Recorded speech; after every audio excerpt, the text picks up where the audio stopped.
यशिका की घबराहट और उसके ऐसे दूर जा सवाल करने से अभय यशिका के करीब जाने लगता है। अभय के ऐसे करीब आने से यशिका की आंखें हैरानी से बड़ी बड़ी हो जाती है। ये देख अभय के आंखों में चमक और शैतानी भर जाता है और वो अपनी शैतानी सी भरी मुस्कान के साथ देखते हुए उसके करीब जाता है।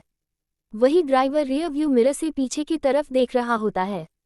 तो अभय यशिका के करीब जाते हुए ड्राइवर को ऐसा करता देख अपने ठंडे आवाज में कहता है, कार साइड कर, बाहर जाओ। इस बात पर ड्राइवर जल्दी से कार को साइड कर कार से बाहर चला जाता है। वही यशिका अधिक घबरा जाती है और अभय को अपनी घबराहट से भरी आवाज में कहती है, ये क्या कर रहे हो तुम? इस बात को सुन अभय अपने हाथ को यशिका के चेहरे पर रख देता है पर कोई जवाब नहीं देता है। वही चिराग अभय की कार को रुका और ड्राइवर को बाहर खड़ा देख वो भी अपने कार को वहां ले जा, अपने कार को रोक, अपने कार से बाहर निकल। ड्राइवर से कहता है, तुम बाहर क्यों हो और अभय यशिका कहाँ है? चिराग के सवाल का ड्राइवर क्या जवाब दे उसे समझ नहीं आ रहा था। वही कार के अंदर अभय यशिका के करीब आ उसके गाल पर अपने उंगलियों को प्यार से फेरते हुए उसके कान के करीब जा अपने धीमे से एडिक्टिव आवाज में कहता है, मेरे अलावा तुम किसी को खुद को छूने नहीं दे सकती हो। अभय के बात को सुन यशिका हैरान थी। वही अभय उसकी गाल को देखने लगता है जिसे करणवीर ने छुआ था और उसे बहुत गुस्सा आने लगता है। वो याद करके फिर वो अपने होंठों को यशिका के उस गाल पर रखने को था तभी कार का डोर खुलता है और चिराग गुस्से में कहता है, तुम क्या कर रहे हो मेरी बहन के साथ? चिराग के आवाज को सुन अभय यशिका से दूर हो चिराग की तरफ देखता है। वही यशिका भी अपने चेहरे को उठा चिराग की तरफ देखती है तो चिराग अपने गुस्से से भरी आवाज में कहता है, यशिका कार से बाहर आओ। इस बात को सुन यशिका कुछ करती इससे पहले ही अभय कह पड़ता है, चिराग मैं यशिका को उसके मेंशन ले जा रहा हूं ना। इस बात को सुन चिराग गुस्से में कहता है, अच्छा फिर बीच रास्ते में कार रुकवा कर ड्राइवर को कार से बाहर भेज, तुम मेरी बहन के साथ कर क्या रहे हो? चिराग को गुस्से में देख यशिका हल्के नशे में ही अपने मन में कहती है, क्या भाई को मेरी परवाह हो रही है? पर नोवेल में जब यशिका मर रही थी तब भी उसके भाई के आंखों में बस अपनी बहन के लिए नफरत था। अपने मन में इतना कहते हुए वो अपनी आंखें वापस बंद कर लेती है और नशे का कारण उसे अपनी आंखें भारी भारी महसूस हो रहा था। वही अभय मुड़ यशिका की तरफ देखता है। यशिका को अपनी आंखें बंद किया देखता है तो अभय कार से बाहर निकल धीरे से कार का दरवाजा बंद कर चिराग की तरफ देख शांत पर अपने ठंडे भाव से देख कहता है, चिराग तुम मुझे कैसा इंसान समझते हो?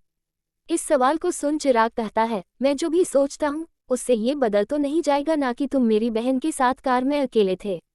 चिराग की बातों को सुन अभय उसे अपनी ठंडी नज़र से देखता है तभी उसका ध्यान ड्राइवर पर जाता है तो ड्राइवर को अपने उंगली के इशारे से कार के अंदर जाने का इशारा कर देता है तो ड्राइवर जल्दी से कार के अंदर चला जाता है। तभी अभय चिराग से कहता है, तुम्हें अब इस बात से इतना फर्क क्यों पड़ रहा है?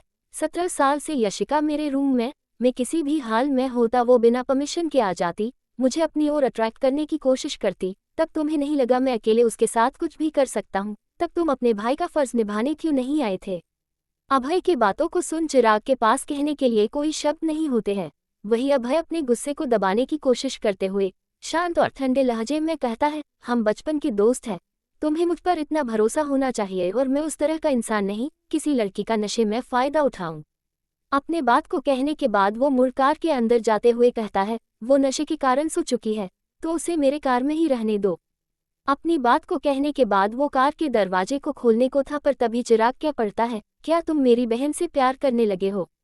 चिराग के इस सवाल को सुन अभय के हाथ कार के हैंडल पर थम जाते हैं और वो थोड़ी देर खामोश खड़ा रहने के बाद कहता है, मुझे नहीं पता प्यार क्या होता है, क्योंकि आज तक ना मैं अपने पेरेंट्स के बीच प्यार देखा हूँ ना अपने ग्रैंड पेरेंट्स के बीच। वो लोग शादी बस इसलिए किए थे ताकि उनका खानदान नष्ट ना हो, पर मैं उनके जैसा जिंदगी नहीं चाहता हूँ चिराग। मुझे नहीं पता मैं प्यार में हूँ कि नहीं, पर यशिका का इग्नोर करना, उसका किसी और से बात करना, किसी और के वजह से उसके होंठों पर मुस्कान आ रहा है, ये सारी बातें मुझे खटक रही है। मैं बस उसे अपने पास देखना चाहता, उसकी मुस्कान की हर वजह मैं बनना चाहता हूँ।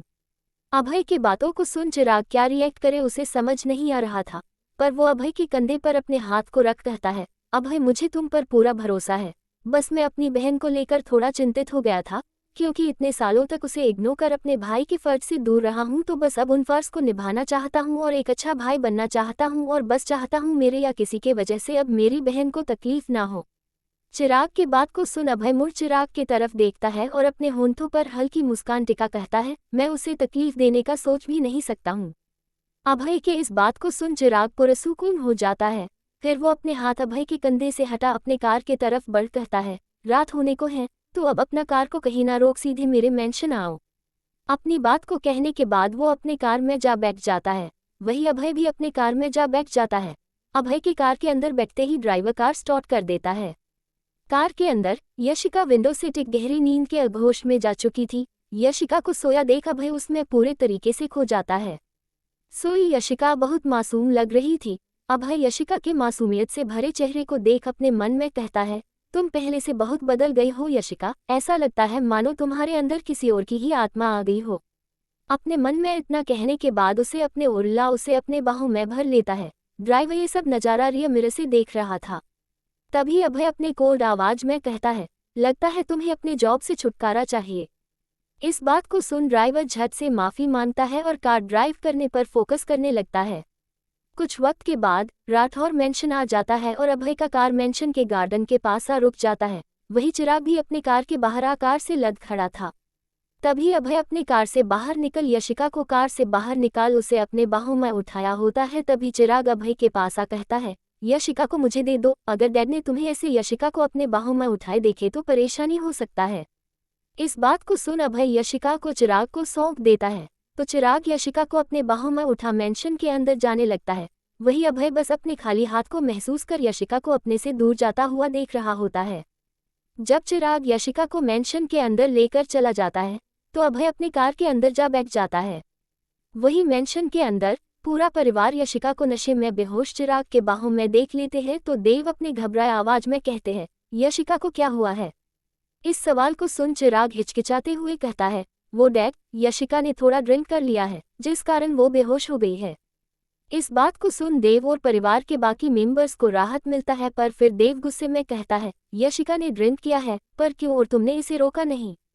देव यशिका पर गुस्सा ना हो इसलिए चिराग कह पड़ता है, डैड, समायरा ने हम सबको क्लब चलने के लिए कहा तो मैं अपने साथ यशिका को भी ले गया और सब थोड़ा ड्रिंक कर रहे थे तो मैंने ही यशिका को ड्रिंक करने का इजाज़त दिया था। सॉरी डैड, दोबारा मैं यशिका को कभी ड्रिंक करने नहीं दूंगा। इस बात को सुन देव गहरी सांस भरते हुए कहता है, ठीक है, यशिका को उसके रूम में ले जाओ। इस बात को सुन चिराग यस डैड कहता है, फिर यशिका के रूम की तरफ बढ़ जाता है। चिराग के जाने के बाद यशिका की दादी देव को अब भी गुस्से में देख कहती है, बेटा, तुमने भी अपना बैचलर लाइफ एंजॉय किया है तो इन बच्चों को क्यों रोक रहे हो? वैसे भी अपने दोनों बच्चों पर पूरा भरोसा है, वो ऐसा कुछ नहीं करेंगे जिससे हमारे खानदान का नाम खराब हो। अपनी माँ का बात सुन देव कहता है, चिराग पर मुझे भी पूरा भरोसा है पर यशिका।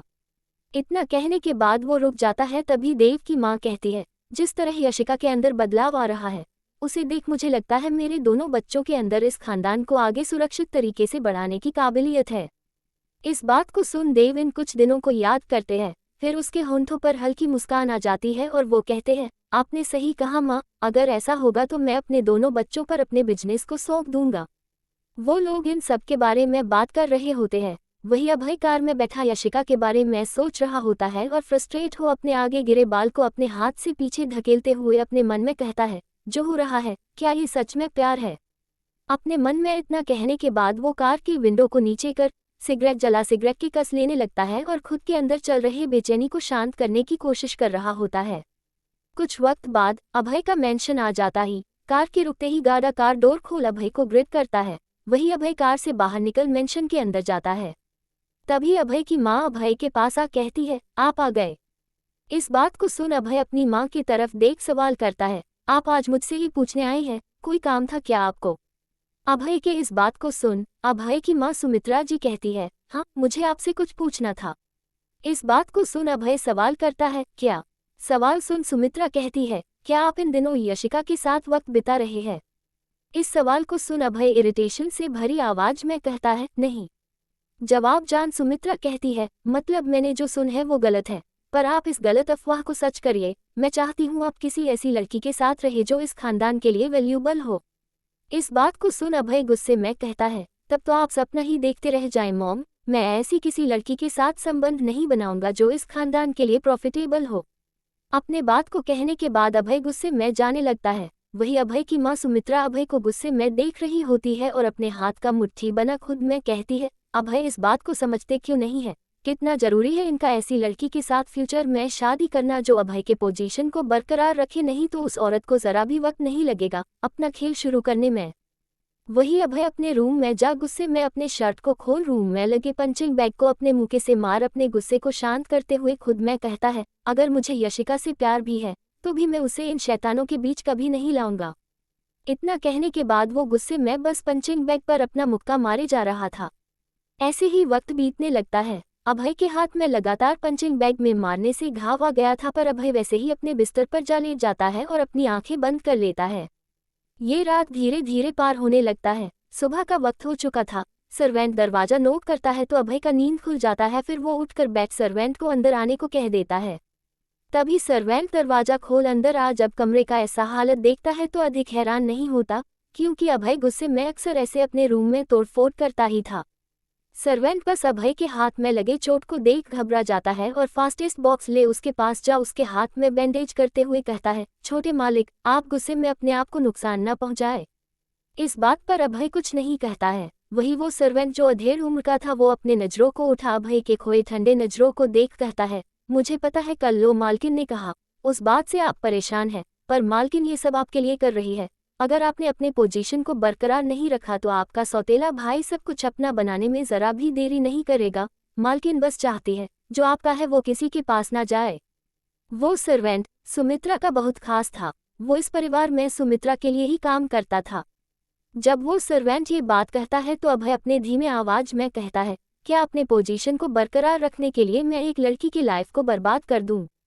इस बात को सुन सर्वेंट कहता है, नहीं, अगर आप उस लड़की से प्यार करेंगी तो आपको ऐसा नहीं लगेगा कि आप उस लड़की की लाइफ को बर्बाद कर रहे हैं।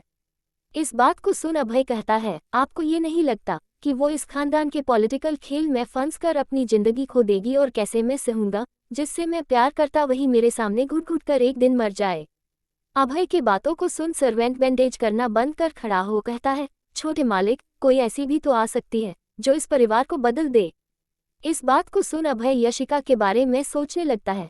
यशिका कोई कमजोर लड़की नहीं थी, पर अभय नहीं चाहता था यशिका अपने लाइफ को जीना भूल जाए। और कल ही अभय चिराग के पास कहा था वो कभी यशिका को हॉट होने नहीं देगा, तो क्या अभय का उससे दूर रहना सही होगा? पर क्या अभय ऐसा कर पाएगा? सब बातों को सोचने की वजह से अभय बहुत परेशान हो जाता है। वही कुछ सवेंसा रूम को साफ करने लगती है। वही दूसरी तरफ यशिका का नींद खुलता है तो उसे अपने सिर में बहुत तेज दर्द होना शुरू हो जाता है। वो उठकर बैठ अपने सिर को कसके पकड़ लेती है। तभी सर्वेंट रूम के दरवाजे को नॉक करती है तो यशिका अपने सिर को ही पकड़े सर्वेंट को अंदर आने का इजाजत दे देता है। तो सर्वेंट अंदर आ नींबू पानी का ग्लास यशिका की तरफ बढ़ाते हुए कहती है, छोटी मालकिन, इससे आपको आराम मिलेगा। इस बात को सुन यशिका ग्लास उठा पीने लगती है। कुछ वक्त के बाद यशिका फ्रेश हो अपने रूम में आ कॉलेज के लिए रेडी हो जाती है।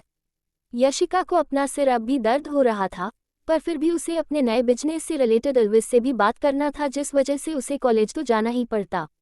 यशिका रेडी होने के बाद अपने रूम से बाहर निकलती है। तभी उसे कल जो हुआ उसे याद आने लगता है। करणवीर का उसके पास आना, फिर अभय का उसे बचाना, फिर अभय उसे अपने बाहों में उठाया था। वो याद आते ही यशिका का चेहरा शर्म से लाल होने लगता है और वो अपने मन में कहती है, मैं क्यों बार बार अभय के करीब आ जा रहा हूँ? मुझे अभय से दूरी बनाकर रखना चाहिए, नहीं तो मेरा अंत निश्चित है। अपने मन में इतना कहने के बाद अभय से दूरी बनाकर रखने के लिए खुद को तैयार कर वो नीचे आ जाती है। हेलो लिसनर्स, अब कहानी में क्या मोड़ आएगा? चिराग से कल अभय ने तो कह दिया था वो कभी यशिका को हॉट होने नहीं देगा, तो क्या अभय अपना बात निभा पाएगा और क्या यशिका से अभय दूर हो जाएगा अपने परिवार की वजह से? आगे क्या होता है कहानी में जानने के लिए बने रहिए मेरी कहानी के साथ और प्लीज़ आप सब अपना सपोर्ट इस कहानी को देते रहे।